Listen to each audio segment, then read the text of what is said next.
Mr. Becky, thank you for your interview to IESE. I'm delighted to be here. We see how the press is today changing a lot due to new formats, new media, and some people claim that this new situation can be even so dangerous that it could be a situation that will jeopardize the very existence of traditional press.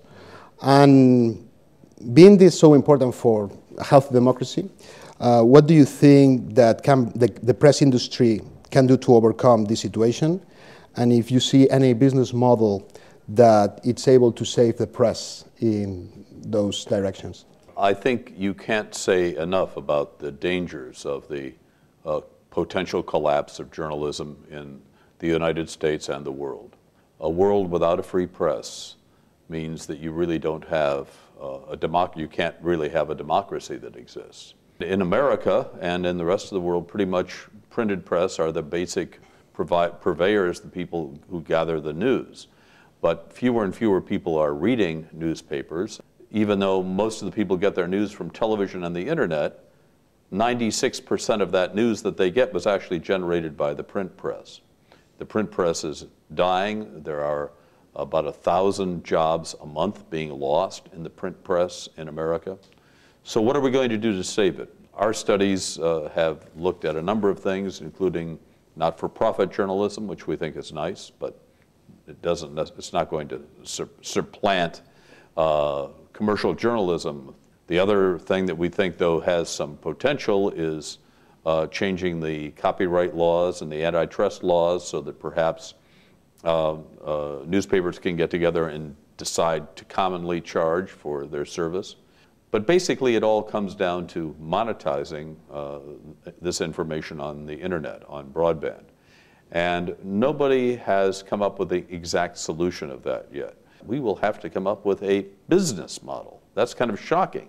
Business will save our democracy, but it could very well be the case. So which kind of business model will you think that could be something feasible? The trend is clear, and the trend is on-demand video, probably mostly through the web or through some version of that. It is not yet clear how people will go about paying it, because we've developed a schema in this world where people are used to getting their information for nothing over the web. And it's hard to convince them to start paying for it. But we do know that the only real way that this is going to work is to monetize the web so that ultimately professional journalists can get paid. You know, it's nice to have citizen journalists. Everybody with a cell phone suddenly is a journalist. That's great. But I'm not sure that I want to have a citizen brain surgeon work on my brain. And I don't know that I want a citizen journalist being the principal source of my news and information. What business model would you recommend to guarantee the smooth running of public broadcasting, for example, for the national television here in Spain or the BBC? I do know a lot about, of course, American public media. The American public television industry is a large industry, although not nearly as large as the commercial industry, but it's about a $2.5 billion industry, with only about 400 million of that coming from government money. All the rest basically from philanthropy and from corporate donations. That's a model that, it's amazing that it works. It has worked, but it's clearly not the right model.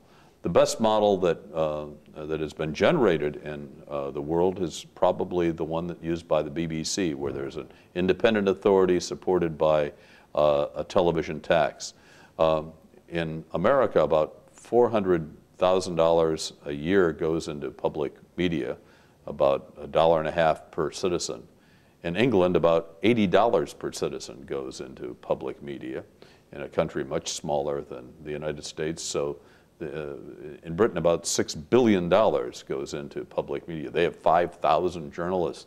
Public TV in America maybe has 300 or 400. Let's look to your tenure at Westinghouse Broadcasting.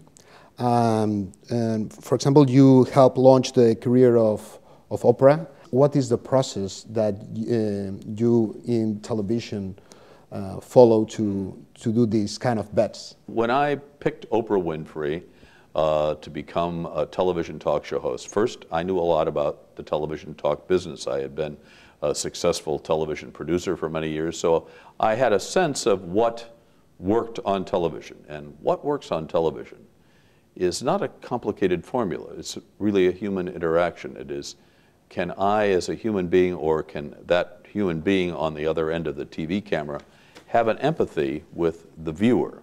It's really not a single individual to many. It is a single individual to another single individual. So all this is, these are really creative and artistic decisions. Mm-hmm. And they're very hard to quantify, and they're very hard to think about in terms of this kind of scholarly activity that we do at a school like IESE. Well, Mr. Baker, thank you very much for sharing your opinions with us. Thanks. I'm honored to be here. Thank you.